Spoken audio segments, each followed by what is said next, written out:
Managing expenses in Busy. This presentation will give you an overview on managing expenses in Busy. Managing expenses basically refers to entering transactions for the expenses you have made. Basically, there are a lot of office expenses, and now with the coming of GST, you have to differentiate between the unregistered RCM purchases, registered expenses and all. So in this presentation, we will discuss that how you will create expense account, basically specify their ITC eligibility, reverse charges applicable on them or not, and in case reverse charge is applicable, then it is based on daily limit or is it compulsory.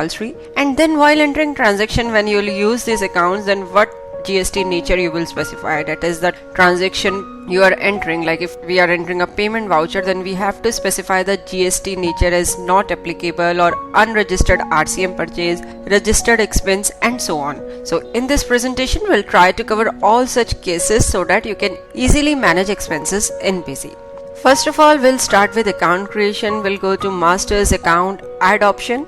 Here we are creating an account for office stationery. We'll take its group as expenses indirect. Here I want to specify that you may have stationery chargeable at different rates, so you can create separate accounts also tax rate wise, like office stationery at 12%, office stationery at 18%, so on. Here we are taking office stationery for GST 18%, so we have specified the tax category as GST 18%. Next is ITC eligibility, that is whether expenses made under this account head will be liable for ITC, that is we can claim ITC on these expenses.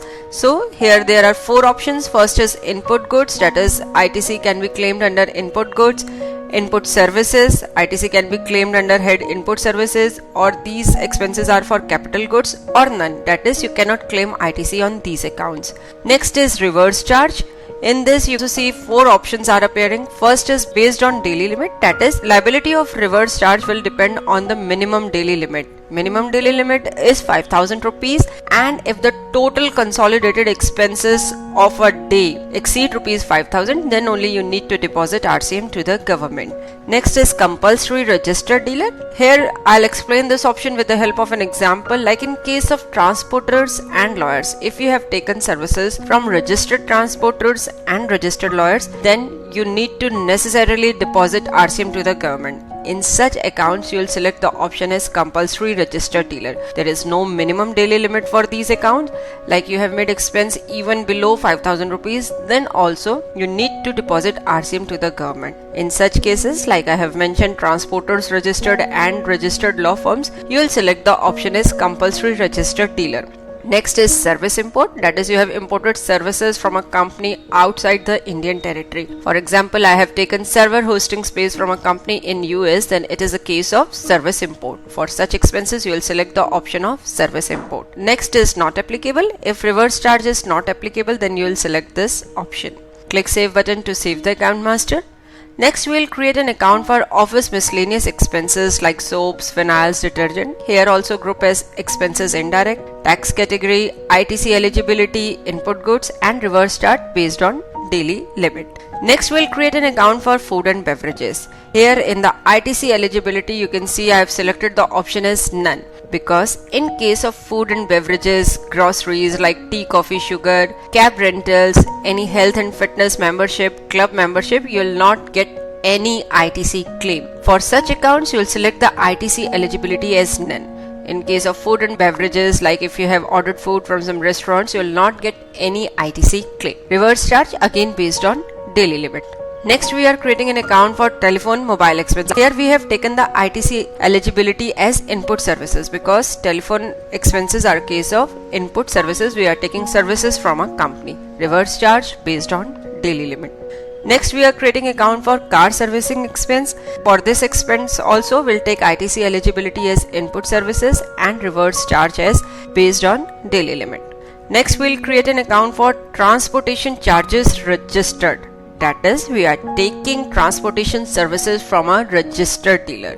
Here, tax category services 18%, ITC eligibility input services and reverse charges compulsory registered dealer. As I have said earlier also that for transporters and law firms, if you are taking service from a registered dealer, then it is necessary to deposit RCM for the services taken. So in this account, we'll take the RCM as compulsory registered dealer. Next, we'll create account for transportation charges unregistered. That is, we are taking services from a transporter who is not registered or who does not have a GSTIN number. In this case, tax category services 18%. We can claim ITC, that is ITC eligibility input services, and reverse charges based on daily limit. One thing here you can understand that unregistered expenses are like unregistered expenses. They will always fall under based on daily limit head. That is, if the total consolidated expenses for a day exceeds 5,000 rupees, then only you need to pay RCM to the government. For registered transporters and lawyers, you will take compulsory registered dealer option. If you are taking services from a company which is outside Indian territory, then you will select service import option. But for most of the expenses, we'll take the option is based on. Till now we are done with the account creation. Now we will see how we can use these accounts in various vouchers. We will now enter payment, journal or purchase vouchers for the expenses made. Here first we will enter a payment voucher for the various expenses we have made. We'll go to transactions, payment, add option. We are entering this voucher for 1st of July. In the GST nature list, you can see various options are appearing. First is not applicable, that is, this transaction is not related to GST. Next is unregistered RCM purchase / expense. You will select this option when you have made a purchase from an unregistered dealer, that is, the payment you are making for an expense account is to an unregistered dealer who does not have a GSTIN number. Next is registered purchase and expense.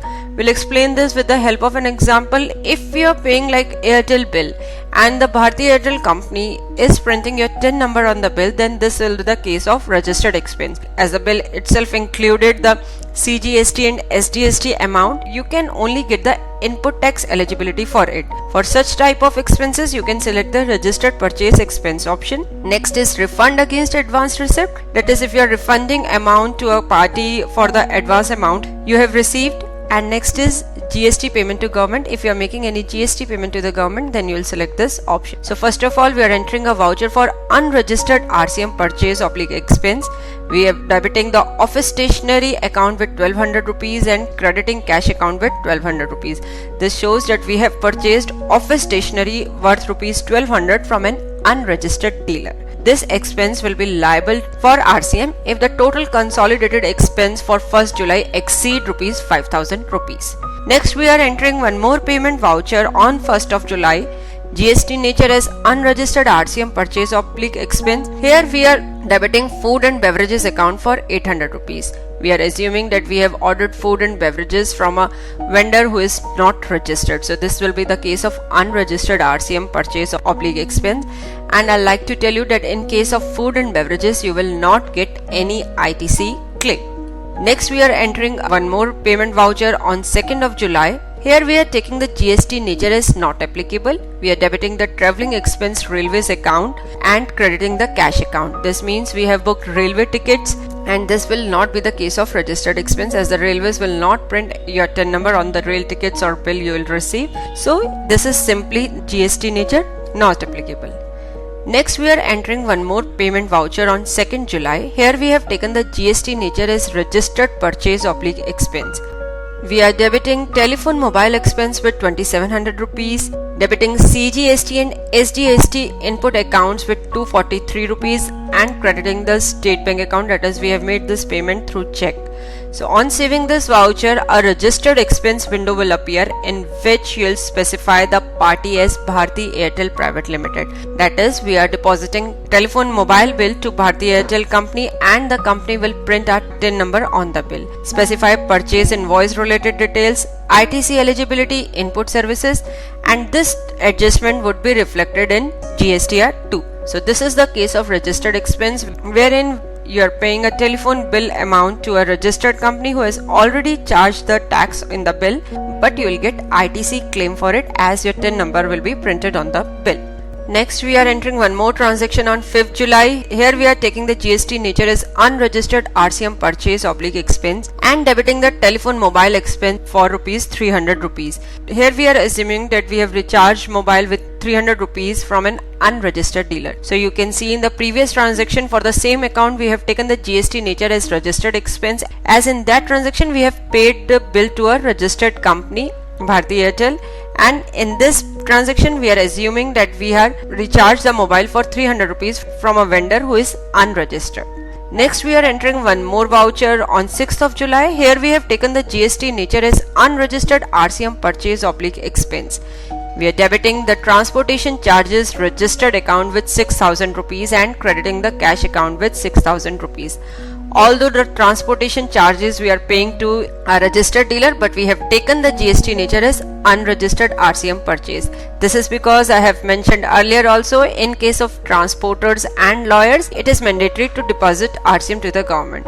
So even if the transporter is registered, you will select the GST nature as unregistered RCM purchase and will deposit RCM to the government for this transaction. Next we are entering one more transaction on 8th of July. Again GST nature is unregistered RCM purchase, but here we are debiting the transportation charges unregistered account. So in case of transporters, whether they are registered or unregistered, if you are paying any amount to them, you are bound to pay RCM for that transaction. Next we are entering a voucher on 8th of July. Unregistered RCM purchase for car servicing expense, that is we have repaired car from a roadside vendor, so this transaction will fall under unregistered RCM purchase. Next we will enter a journal voucher, as some people have the habit of entering a journal voucher also, so we'll show the example of journal voucher here. We are entering journal voucher for 10th of July and we are taking the GST nature as registered purchase / expense. We'll debit the car servicing expense account with 8,400 rupees. That is, we are assuming that we have given our car to the registered service center. In the previous transaction, if you remember, we have taken the same account, but we have taken the GST nature as unregistered RCM purchase. This is because in that transaction we have assumed that we have taken car services from a roadside vendor who is unregistered, but in this case we have sent our car for servicing to a registered service center, wherein service center owner will provide us the bill with our TIN number printed on it and GST included on it. This bill we can use for ITC eligibility. On saving the voucher, a registered expense window will appear in which you will select the party as Galaxy Toyota, enter details related to the purchase bill and ITC eligibility input services, as we have taken services from a registered person. This adjustment would be reflected in GSTR 2. So this is the case of registered expense where the bill include the GST, CGST, SGST amount and your TIN number is printed on the bill so that you can get the ITC claim. Next we'll show the example of entering purchase vouchers for various expenses made. For this, first of all we'll create item master. For this we'll go to master's item add option. Here we are creating an item with the name soaps, specified its group, unit, tax category as GST 18%, HSN SAC code, specify purchase account yes. Here we'll take the account as office maintenance expense account soaps vinyl, that is we have tagged this account with this particular item. Next we'll create one more item with the name mosquito repellent, specify its tax category HSN code, and in the specify purchase account field we'll take the account as staff welfare expense account. So we have tagged this account with this particular item. Click save button to save the item master. Next we'll enter purchase voucher for these items.